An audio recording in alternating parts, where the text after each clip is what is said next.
Now, Sports Talk with Broads. Here's Hunter Brody. Let me know the last time a football team won when their quarterback sucked, their head coach sucked, their defensive coordinator sucked. There's players out there that shouldn't be for as long as they were, and you can yell about the drafting if that's the case. And when their D-line gets no pressure on the quarterback, and Jared Goff is sitting back there with so much time with his happy feet, and there's so much creativity involved that you can't stop. Let me know the last time a football team succeeds when all of that miserable stuff that I just mentioned happened. I'll tell you what, you don't win a lot of football games. So I'm pissed off, I'm fired up, and there's so many different directions that we can go down, and there's so many different paths that we can take when it comes to dissecting this football game. We are broadcasting live in the Manscaped Man Cave, by the way. Get 20% off and free shipping with the code BROD at manscaped.com. Look, I know Carson Wentz is getting crucified, and he should. Realistically, he should. He had an abysmal performance. But I think it starts above him. And it's funny. If I say I'm pissed off with the coaching staff more than Carson Wentz, people automatically assume that means I'm giving Carson Wentz a free pass. No, I'm not. No, I am not. I am truly disturbed with what I saw out of Carson Wentz. I am very unhappy with what I saw out of Carson Wentz. Forcing a throw into a double team to J.J. Arcega-Whiteside should never be the case when your offense actually has some sort of rhythm. You're in the Rams territory. There's no reason to even attempt that. Now, I can argue, why the hell is J.J. Arcega-Whiteside even running that route? But in reality, that's a poor decision, and it should never happen, okay? He missed Dallas Goedert. Bad placement, poor throw. He also missed Dallas Goedert in the end zone, and he threw the football away in that spot instead. After us screaming about him needing to get rid of the football when a play is dead, he does it, but guess what? There was an opportunity to score a touchdown. He missed it. Carson Wentz was definitely not good enough at all. Now, with that being said, I still put the blame on the coaching staff more than Carson Wentz, and that should just show you how mad I am with the staff. They looked completely outclassed and outcoached. To start the game off, you have a fumble for Miles Sanders. It's a poor spot for that to happen, and the Rams score instantly. Tough spot for the defense, right?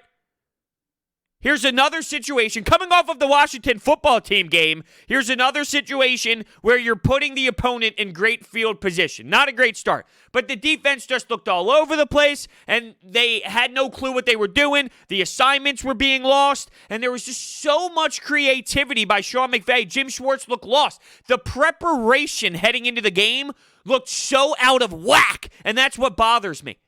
It's almost as if Jim Schwartz had no clue that the football game started. It looked like Doug Pederson had no clue that the football game started. So just from a preparation standpoint, how are you supposed to succeed as a team when I think that your coach lost the battle? You talk about winning battles all around football. Offensive line, you better beat the defensive line, right? Quarterback versus quarterback. Go out there and outduel the other team's quarterback. Or just quarterback versus defense. Go out there and beat the defense. If you're a wide receiver, go out there and beat the cornerback. If you're a tight end, blocking, all right, make sure you get your assignment. Running back, make sure you get your assignment. Well, the top of the top in a football game is your head coach. They have an assignment as well. Beat the other team's coaching staff. And they did not do that. And it wasn't even close. They were outcoached by 10 billion miles. So when your top leaders on that football team on Sunday isn't winning their battle, well, then that puts the rest of the team in a bad spot to begin with.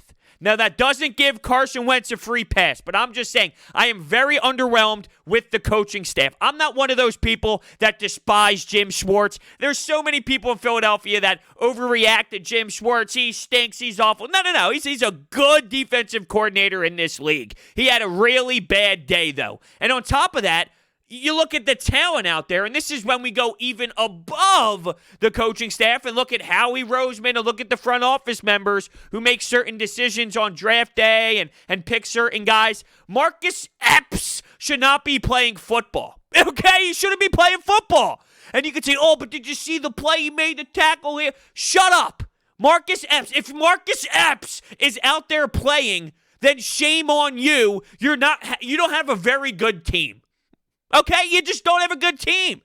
And Will Parks is injured. I get it. But that just shows me you do not have a roster that is constructed properly. Nate Gerry allowed that touchdown to Higbee, right? Everyone's freaking out. Oh, this and that. I can't believe Nate Gerry. Nate Gerry is not good. So should I be mad at Nate Gerry or be mad that he's in that spot by default? It's not his fault that the roster's so poorly constructed that he's your number one guy to defend in that position. Right? That's like being mad at TJ McConnell for not dropping 35 points and stopping Kevin Durant one-on-one. Is it TJ McConnell's fault that he can't stop Kevin Durant one-on-one? Or is it just the nature of the beast of, well, why is he even in that position to begin with? Right? So I'm not freaking out about Nate Gerry messing up.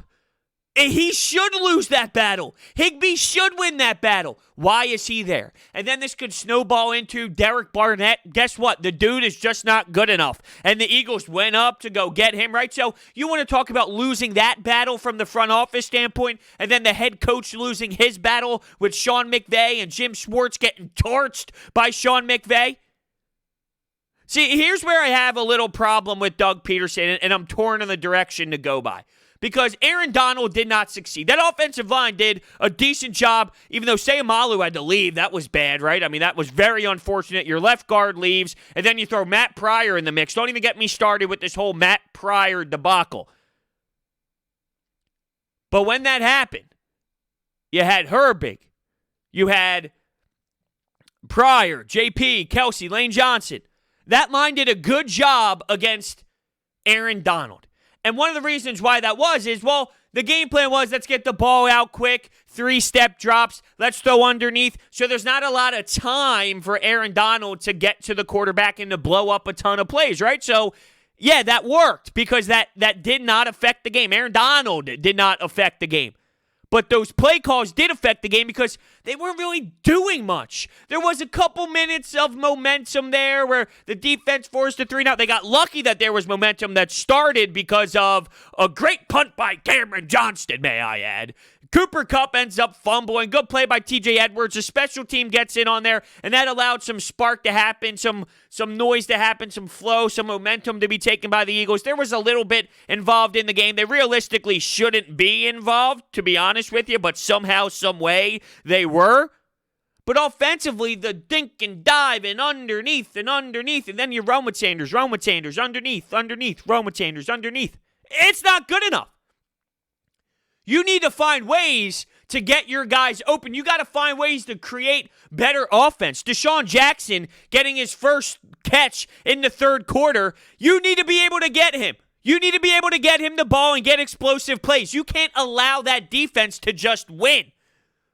If you just want to take what they give you, it's not enough. The underneath stuff's not enough with that running game. It's going to stop at some point. You need to be better. Let's get Carson Wentz out of the pocket. Let's get creative. You see these plays where there's motion, right? There's motion before the snap, and you don't know which way the Rams are going to go. All this speed moving around.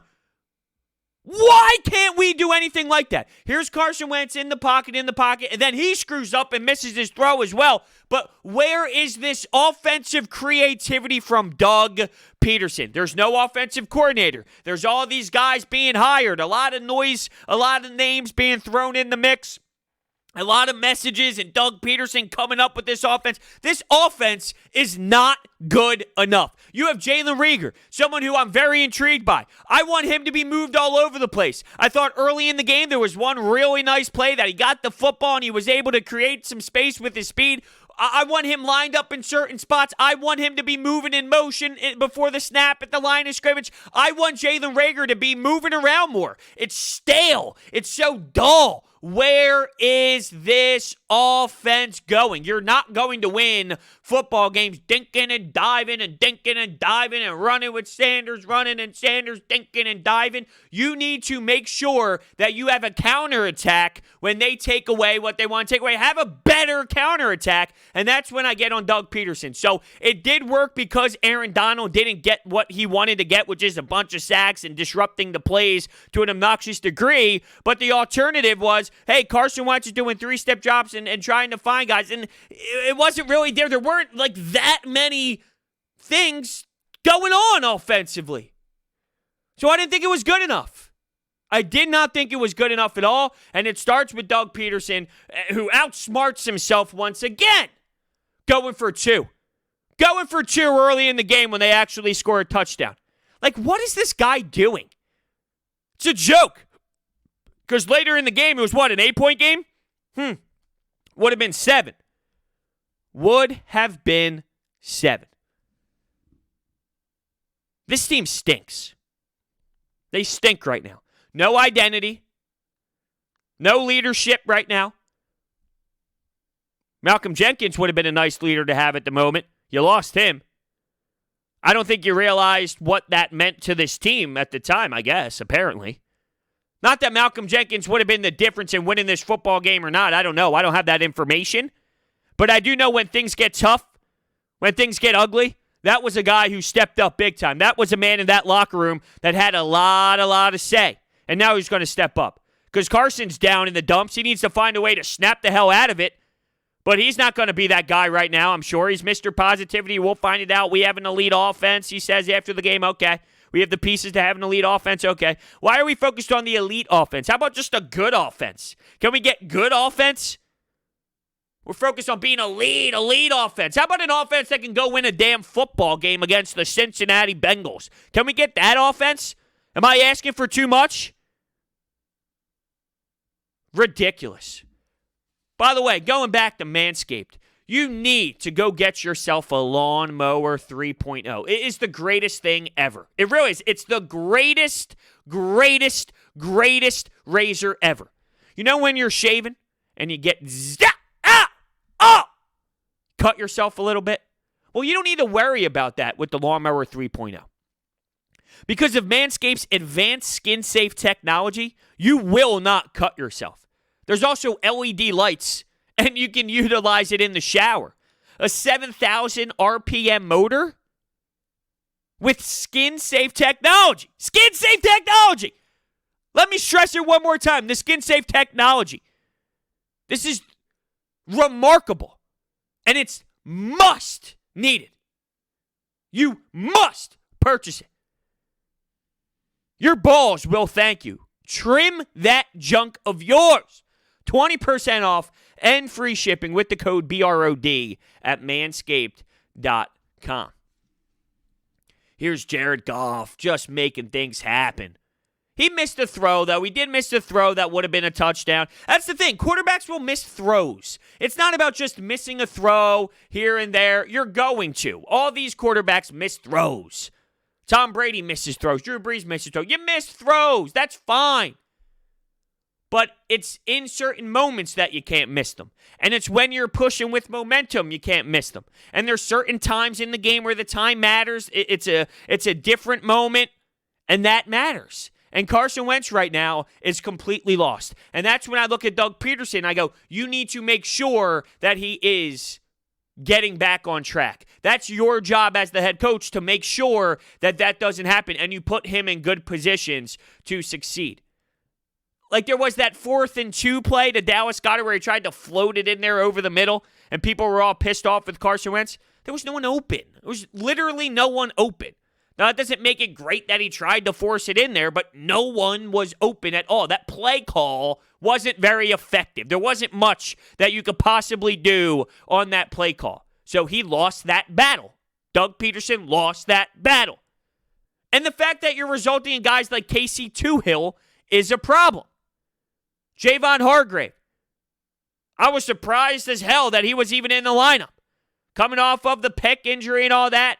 There wasn't enough pressure as a whole. It's that simple. You didn't get enough pressure. Derek Barnett, stiff. He's a stiff. I'm done with it. I'm done with guessing what he is. You should know by now what he is. And at this point, he's a stiff. So is the team even good enough? It's a great question. The schedule gets so tough. It's going to be bad. Oh, it's going to be so bad. After Cincinnati, it gets brutal with 49ers, Steelers, and Baltimore. Good luck. Seriously, good luck. The second interception, by the way, was a legit joke. It wasn't an interception, but it doesn't really matter, to be honest with you. 37 points this defense allowed. 37. They got carved up. Avonte Maddox carved up. Darius Slay got hurt after a big breakthrough run. He makes the tackle. He had to leave the game. Luckily, he came back. They allowed 191 yards rushing. That's what happens when you have slop at linebacker, when you have slop out on the defense that should not be playing those type of snaps. That's reality. Roster construction-wise, that's a problem. And I tweeted this out. You can follow me on Twitter at Broads81 during the game. Shame on us. Shame on us for actually believing and getting sucked into thinking that some of these secondary pieces and some of these players on defense would be something that works. I was questioning heading into this game, will the Rams still try and force this new identity of running the ball? And would that actually be effective? Because I thought this defensive front would be able to stop that from happening. We'll be able to shut it down quickly. But once they got past them and hit that level, goodbye, smell you later. They shredded pieces constantly. And the Eagles defense could not get a stop at all. And then you saw the play action come in, and it was smooth. The bootlegs all the time in the world. I'm telling you, Jared Goff looked so comfortable. He had so much time waiting for guys to get open. It was a masterpiece out of Sean McVay for the most part, except for those handful of minutes where I thought the Eagles had momentum. It was there towards the end of the first half, and then to start the second half, you had the Eagles defense force a 3-and-out. That allowed the Eagles to kind of get going. You want to yell at Doug Pederson again? I talked about the 2-point conversion that made no sense whatsoever in my mind at the time. Then what about going for the field goal? We have Mr. Aggressive Doug Pederson who goes for the field goal instead of declining and then giving this team a chance to go for it. What are you doing, Doug P? I mean, what is your MO? Why are you going for 3 there? You made it an 8-point game. Well, let's factor in you should have probably kicked the field goal before. The extra point before. Would have been a 7-point game. Then I get the logic more. I mean, it's still a 1-point game, but all of it just collectively, it all doesn't make sense to me. Is that fair? Collectively, all these decisions that Doug Pederson is making at this particular moment during this 0-2 stretch, it's mind-boggling, and none of it adds up where I see structure, where I see a road, where I can go, okay, I can at least see what Doug Pederson is trying to do. I can't see what Doug Pederson is trying to do at all. And during the broadcast, it's funny that this was brought up. They were showing how the Rams were running the ball, using these formations, and then how that set up a play later on for Jared Goff for a play-action play, and it all worked, and it was so beneficial because of plays they ran earlier that were so effective. It's not rocket science, right? Well, that's why I was so pissed off when Doug Pederson post-game after the first loss said, I don't know if I'm calling a run or a pass. I'm just worried about the execution. Really. So I gave Doug credit before this game even happened, saying, your matchup against Sean McVay, you've been the better coach, and Jim Schwartz has had Sean McVay's number. So I gave them credit based off of seeing them succeed against this coaching staff in the past, and it was completely garbage out of them. It really was. And you see the structure and flow and the mindset of Sean McVay throughout these plays and throughout these drives. Everything's running smoothly. It makes a lot of sense. I feel Doug Pederson closes his eyes and goes, this one. Okay, we're going to call this one. All right, this one. He just points to his card.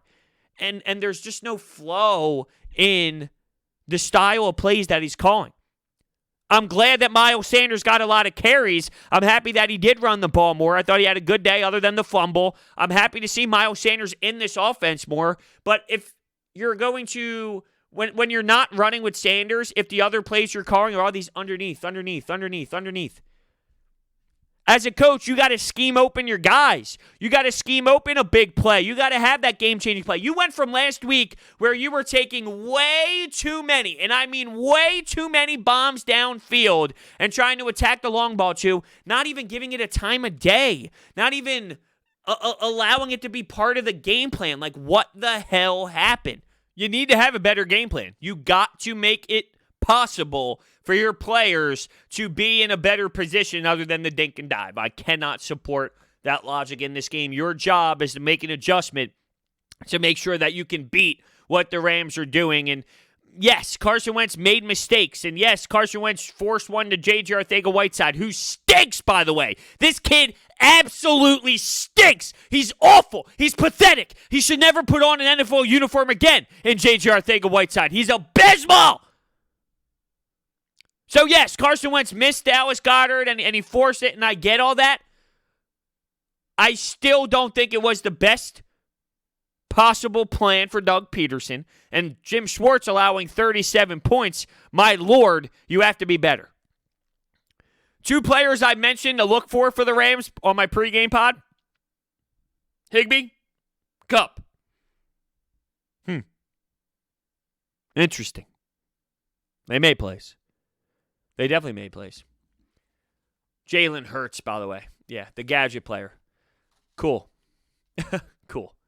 Right? I mean, there's just so many other problems with this team right now. The sad thing is, you can argue, and if you don't remember, I was so against the Jalen Hurts pick, and I still am. You can argue that he had more of an impact in this game than J.J. Arcega-Whiteside has ever had on this football team. Same with Sidney Jones, right? You can argue that, yeah. Isn't that sad, though, being a decoy? I'm so glad they have their decoy guy.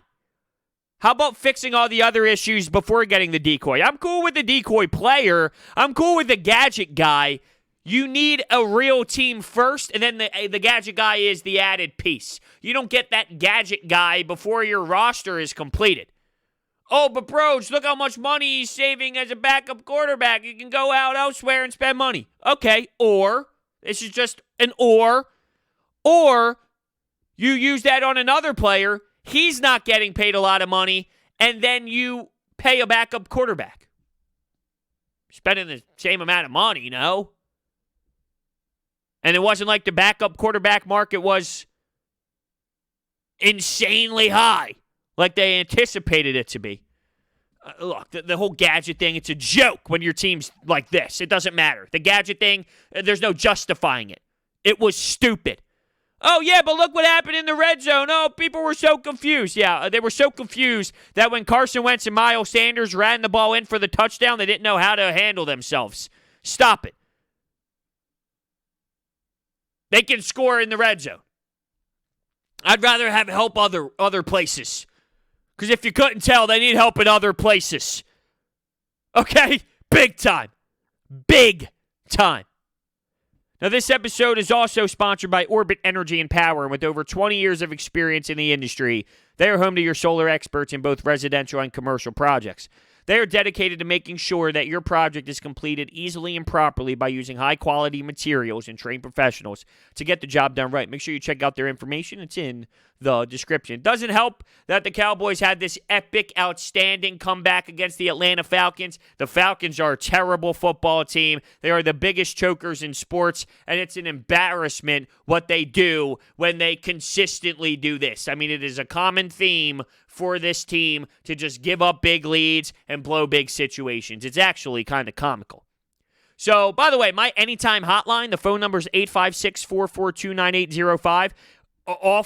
Off the rails. I mean, constant phone calls, nonstop. Make sure you call in because tomorrow morning when I wake up, I'm having the morning after podcast with my coffee, and I'm going to react to all of your phone calls. So make sure you call the phone number. Once again, 856-442-9805. Make sure you call in. It is unbelievable what I'm hearing so far out of the Anytime hotline. The numbers are just flying through. The voicemails are being left insanely. So I can't wait to react to those tomorrow morning. As of right now, I'm obviously very disgusted in pretty much every asset of the game. Miles Sanders, okay, you played well. The O-line did its job, but come on. Carson, pathetic. Doug P., not happy with you. Jim Schwartz, awful. And then you look at some of these players on the roster that we convinced ourselves would work. These linebackers, Epps playing. Come on, man. You can't win with that. That's garbage. You cannot win with that. It's pretty simple.